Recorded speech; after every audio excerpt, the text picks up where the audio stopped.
তেনাইনা biscuit, বয়ম্য biscuit আছিল তেনাই গেছে, তো এগুলা দিয়ে আমি বিস্কুট বার্গার বানাম। তো তোমরা দেখো আমি কি কিনেছি। মিষ্টি আলু ব্লেন্ডার করা, কাঁচামরিচ, পেঁয়াজ, চিকেন ব্লেন্ডার করা, পাতাকপি কুচি করা, আদা রসুন ধনেপাতা, আর এগুলো হচ্ছে তেনাইনা বিস্কুট। তো এখন এখন আমি বিস্কুট বার্গার বানাবো। তো কি কি এই সব কিছু তোমাদেরকে দেখাইছি। তো আমি কিভাবে বানাই তোমরা আমার সাথে থাকো, দেখতে থাকো। প্রথম আমি বাঁধাকপি দিয়ে দিব, তারপরে কাঁচামরিচ, তারপরে পেঁয়াজ কুচি,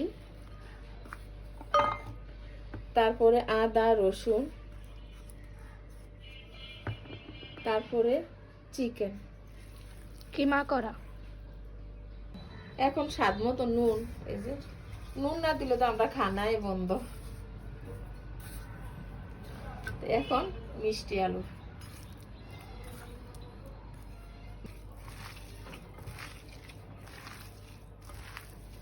তোমরা যারা শত্রু আছে ইচ্ছা মতন শত্রুর নাম লই এমনি মাখবা, তো দেখবা মনের জ্বালা মিটবো, অনেক মজা হইব খাইতে।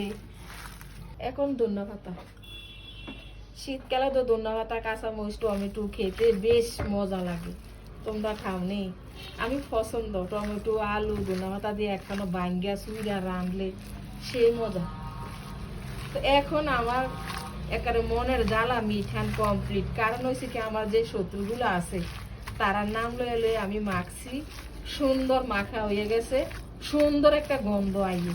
তো আর তোমরা সুন্দর করে আবার তেলও ভাজা লাগবে। আমি তেল বসাই দিয়ে এসি করে, আর এরপরে এখন ভাজা লাগবে। এই মাখা টাকা শেষ। এখনো তো আমি কিভাবে বার্গারটা তো একটু দেখো তোমরা।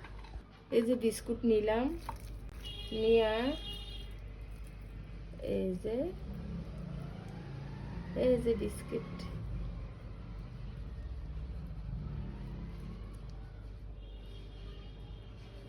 এই যে একটা রাখলাম, তারপরে আরেকটা,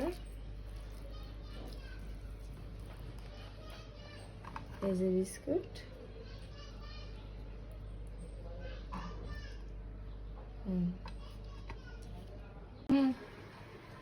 বিস্কুটের বার্গার রেডি। দেখো অনেকগুলো হয়েছে, দেখো। এখন তেলে ভাজে নেব। এই যে তেল, ডিমের সাথে লবণ দিছি, এই যে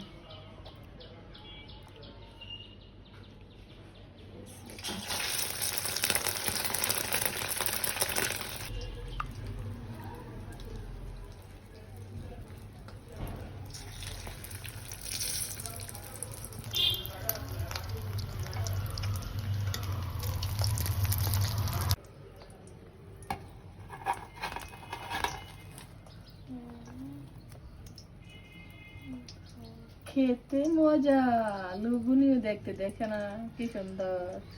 এরকম বিস্কুট বার্গার বানাইছি, দেখো। বিসমিল্লাহ, দেখছো। এখন তো রোজা রয়েছে, তোমাদেরকে দেখাইতে পারবো না।